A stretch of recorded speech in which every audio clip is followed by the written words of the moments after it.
Guten Tag, meine lieben deutschen Freunde. Today I'm reacting to last video from the series West Germany Meet the Germans Road Trip, part 4 out of 4. So you can check out all other parts beneath this video. Also, guys, if you have suggestions what to react to, leave it in the comment section or in community section below the post of me asking what to react on. So, and don't forget, guys, bitte abonnieren und liken share das Video. I tried, guys. Okay, next time it's gonna be better. We've been north, south and east on our Meet the Germans road trip, so today it's time to find out what the West has to offer. The final four states that we'll be visiting are North Rhine-Westphalia, Rheinland-Pfalz, Hessen and Saarland. Let's start with a little 2,000-year throwback. The Rhine River in Germany once marked a frontier of the Roman Empire. Not that the Romans didn't want to go any further, but the so-called barbarian Germanic tribes mostly held them off. Roman influence west of the Rhine can still be spotted today in aqueducts, amphitheatres and bathhouses. Perhaps the most famous Roman remains are here in Trier, which is thought to be Germany's oldest city. The Porta Nigra, Black Gate, was built in the 2nd century under the reign of Marcus Aurelius. The Romans gave my home... Man, how good were the builders back in the day that they created buildings that they are still existing. They didn't destruct over 2,000 years, man. How crazy is that, man? Black Gate was built in the 2nd century under the reign of Marcus Aurelius. The Romans gave my hometown of Cologne the very catchy name Colonia Claudia Aura Agrippinensium. These days, the city is better known for its pretty extraordinary Gothic cathedral and Carnival. Nice.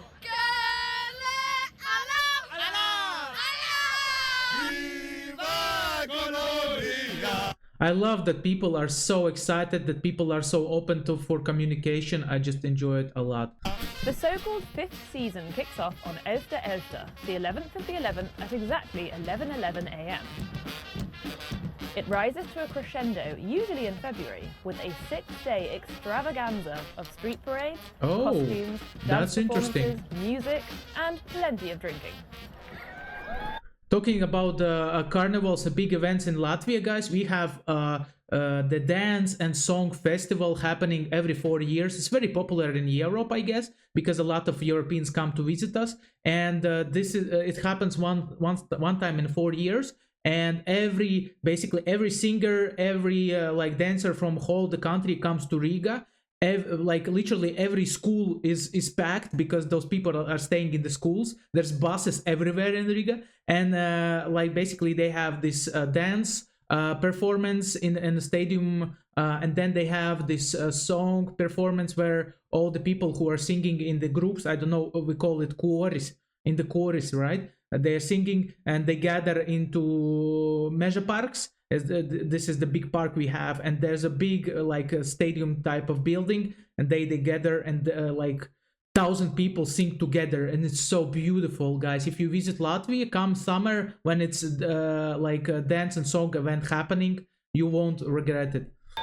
Traditionally, this was all about letting loose before 6 weeks of fasting for Lent. These days, it's all about Lebensfreude. Spaß haben. Feiern. Let's go. Also ist ein Gefühl. Wir kommen aus Hessen, bei uns heißt Fasching. Ja. Schönste Zeit im Jahr. Karneval bedeutet einfach Leben. Ausbrechen. Den Alltag hinter sich lassen, in ein anderes Kostüm zu schlüpfen und einfach mal die Sorge vergessen und die Sau rauslassen. Super. The people of the Rhineland are often labelled the most open, friendly and party-ready people in Germany. So no wonder they throw themselves into their Fastelovn festivities. North Rhine-Westphalia is Germany's most populous state and accounts for 1/5 of Germany's economic output. Oh my gosh, that was like I want to watch it again. The tram that was on the and accounts for 1/5 of Germany's economic output. Oh my gosh. These days, the main industries are machinery, electronics, cars, plastics and chemicals. But the state was heavily shaped by the Industrial Revolution, coal mining and steel production. The Ruhr area, also known as the Ruhrpott or simply the Pot, was one of the most important industrial regions in Europe. The identity of the Bergmann or miner became a huge part of the region's identity. As the industry continued to grow, so-called guest workers were also brought in from other countries to keep up with demand. But by the late 50s, cheaper fuel had hit the market. As coal plants were shut down, the government tried to create alternative employment opportunities, for example in new car factories. Billions of euros have since been poured into regeneration projects in the region, with a focus on education, culture and nature.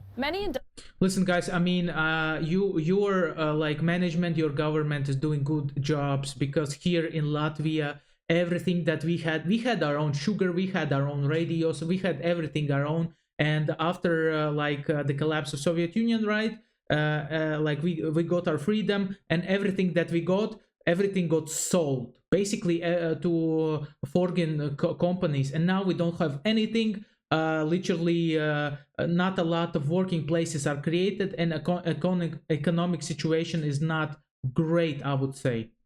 And nature. Many industrial sites have been repurposed for museums and communal spaces, like this park here in Duisburg. So, has regeneration been a success? Ich denke schon, wenn man sich anguckt, wie es damals hier aussah, dass alles voll mit Industrie war, was jetzt hier ziemlich grün ist. Ist noch nicht abgeschlossen meiner Meinung nach, weil viele Dinge noch im Prozess sind. Das kulturelle Angebot, ich kann nicht alles wahrnehmen, aber wenn ich sehe, es ist auch im öffentlichen Raum spürbar, es ist was zu sehen, das gefällt mir. Was macht heutzutage die Ruhrpott-Identität aus? Die Vielfalt, was für Nationalitäten wir hier haben. Es gibt viele Kunst und die Leute sind sehr freundlich. Sie sind einfach bodenständig geblieben und identifizieren sich total mit den Fußballvereinen, ich sag mal, mit dem, was hier im Grünen passiert. Ich würde sagen, der Zusammenhalt, das merkt man im Ruhrgebiet auch extrem. German is usually pretty literal, so I really enjoy the rather cryptic names given to many dishes in this part of the country. Himmel und Erd, heaven and earth, is blood sausage, mashed potato and apple sauce.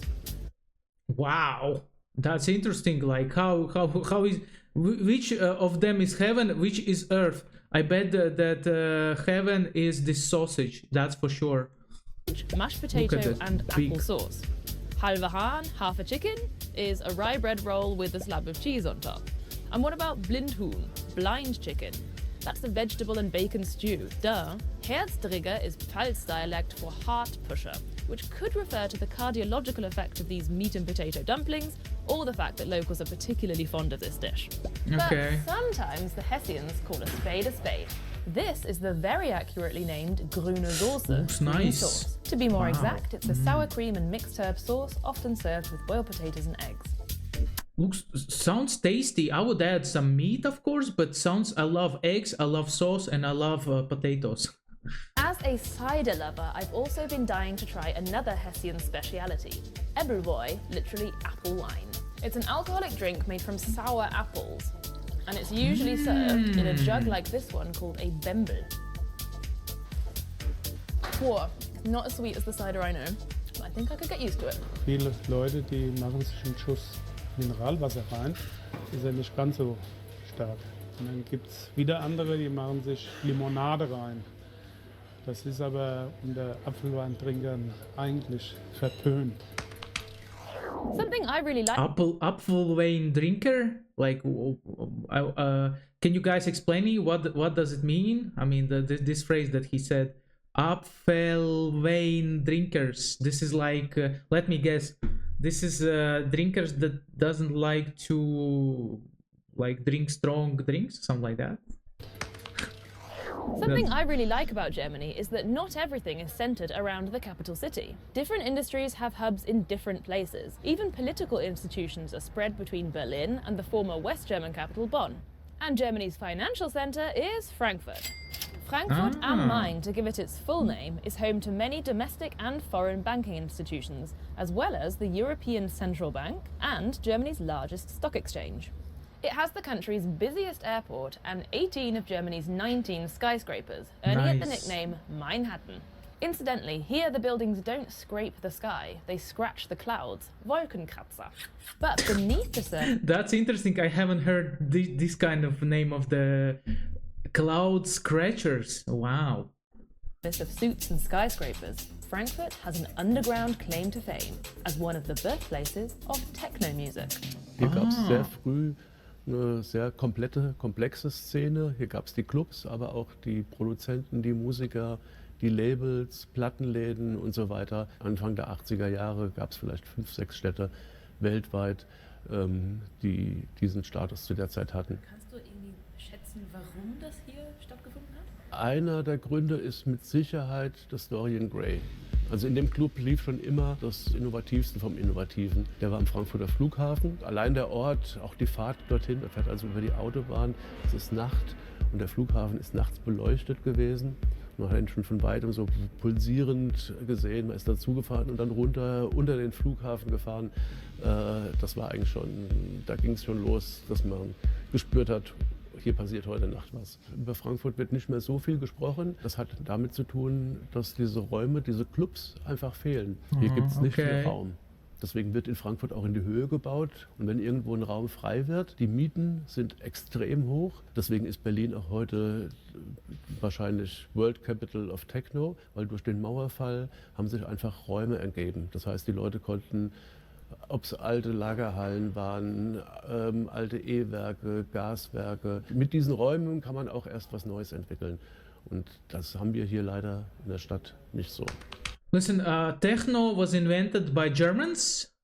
I'm just curious because it's very. I know a lot of techno DJs and that come from Germany. I wouldn't be surprised if it's invented in Germany. If you need an escape from the city, Hessen also has you covered, quite literally. This state and neighbouring Rheinland-Pfalz are both 42% covered in trees. That makes them Germany's most foresty states and the perfect spot for a fairy tale. Also, it means that the air is fresh and it's a very nice place to live. Spot for a fairy tale. Einem reichen Manne, dem wurde seine Frau krank. Und als sie fühlte, dass ihr Ende herankam, rief sie ihr ein. Jakob and Wilhelm Grimm, better known as the Brothers Grimm, were born in Hanau in the late 18th century and later moved here to Kassel. They gathered folk stories for their fairy tale collection. Hansel and Gretel, Snow White, Little Red Riding Hood, Cinderella. But we're talking the original gory versions, before Disney toned things down. The brothers also played an important part in the development of the German language. Jakob published a book on German grammar, and the brothers later began working on a very ambitious German dictionary. Sadly, they never made it past the letter F. Wilhelm died in 1859 and Jakob 4 years later. The last entry he completed was for Frohteufel, demon. But other linguists picked up where they left off, and the tome was eventually completed about 100 years later. Our next stop is Saarland, the smallest German state, excluding the 3 city-states. In fact, it's often used as a unit of measurement in the German media. For example, a forest fire affected an area the size of Saarland. Listen, I mean, I have lived in England for 4 years, and looking already for a video about Germany, I can tell you that I feel the positive vibes about Germany. Germany looks much more positive than when I was living in UK, because in UK the weather is terrible. Those of you unfamiliar with this unit, it's about the same size as neighbouring Luxembourg. Not all that long ago, this German state used to be essentially independent, with its own constitution, its own flag, and even a very short-lived currency, the Saarmark. Saarland sent its own team to the 1952 Olympic Games and the 1954 Football World Cup qualifiers, where incidentally it was knocked out by West Germany, who went on to win the tournament. This historical curiosity had a lot to do with the region's attractive coal reserves and the 2 world wars. This part of Germany fell under the administration of the League of Nations after World War I. Then it was returned to Germany. Then it was in the French-occupied zone after World War II, when France gave it protectorate status, effectively releasing it from Allied control.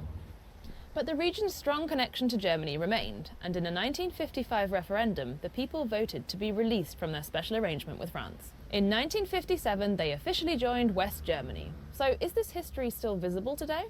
Auf jeden Fall. Das Saarland ist praktisch das französischste aller deutschen Bundesländer, kann man sagen. Wow. Man geht hier kein Baguette holen, man holt sich Flöt, ein schmaleres Baguette. Das ist so typisch französisch. Ich finde, man sieht es auch noch so ein bisschen manchmal an den Bauten, dass da so französisch mit reinspielt. Der Regenschirm wird im Bereich Saarlouis immer nur ich hol mein Parapluie.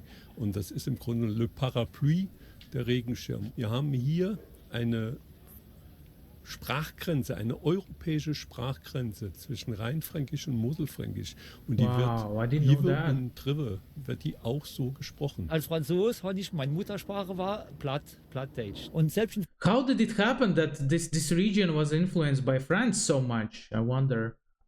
Plattdeutsch. Und selbst in Frankreich sind wir manchmal als die Deutsche betrachtet. Also als so Deutsche, verstehen Sie, so Saarfranzose betrachten. Ne? Man hört das ja auch, dass hier viele Franzosen sind. Ich weiß, dass das halt ganz nah ist, aber ich fühle mich da jetzt überhaupt nicht irgendwie hingezogen oder so, mich damit irgendwie verbunden. Und was sollte man sonst noch über das Saarland wissen? Prinzipiell, dass es das Bundesland gibt. Hier gibt es sehr gutes Essen. Ich esse gern Leona, das ist so eine Wurst. Saarland ist definitiv bekannt für Schwenker. Hier wird nicht gegrillt, hier wird geschwenkt und man isst hier...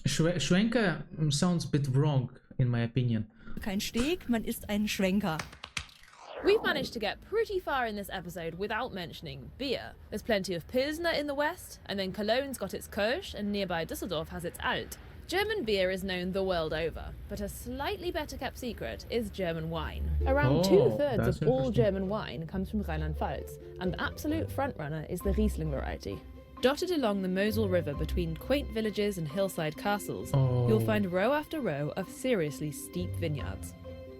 Man, I never know that there's like literally so many German vines. I don't know if there's many or not, but it looks like there's a lot that they are creating from these winelands. Besonderer Moselwein ist natürlich unsere einzigartige Kulturlandschaft und was eben den Charakter des Weines auch auszeichnet, ist der Schiefer. Es ist ein sehr dunkler Stein und schwarz, wie wir alle wissen, kann ja auch sehr gut Wärme speichern, zieht Wärme an und wenn es nachts wieder kälter wird im Tal, dann gibt er das an die Umgebung ab, eben an unsere Trauben. Damals habe ich mich zur Wahl der Moselweinkönigin gestellt, weil ich meine Heimat so sehr liebe und da eben unterwegs sein wollte im Auftrag des Weines. Ich habe ehrlich gesagt gar nicht so weit gedacht, dass es dann noch weitergeht zur deutschen Weinkönigin. 2016, 2017 durfte ich im Endeffekt einmal um die ganze Welt reisen mit deutschen Wein im Gepäck.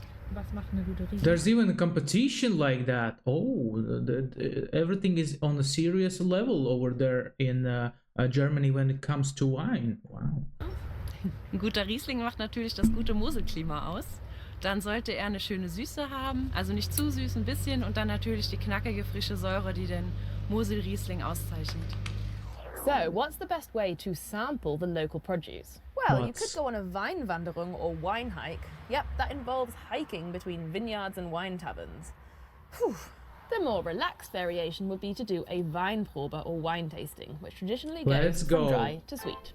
What else do you like about this area of Germany? Leave a comment below. And that brings us to the end of the Meet the Germans road trip. I've loved gallivanting around the country to find what makes each region unique. Do check out the other road trip episodes and let me know what you think. Pause.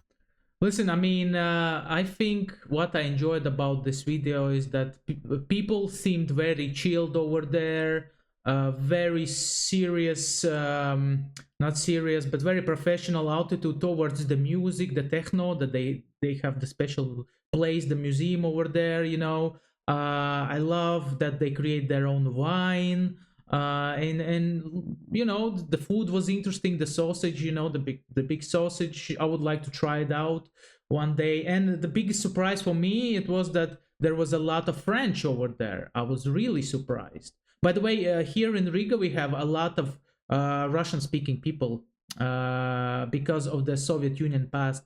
And also in Daugavpils, if you know Daugavpils, it's a city around 200 kilometers from Riga, and it's like 70% population are Russian speakers. So here in Latvia we have like also towns where there's a lot of people from abroad living here, you know, and speaking not Latvian.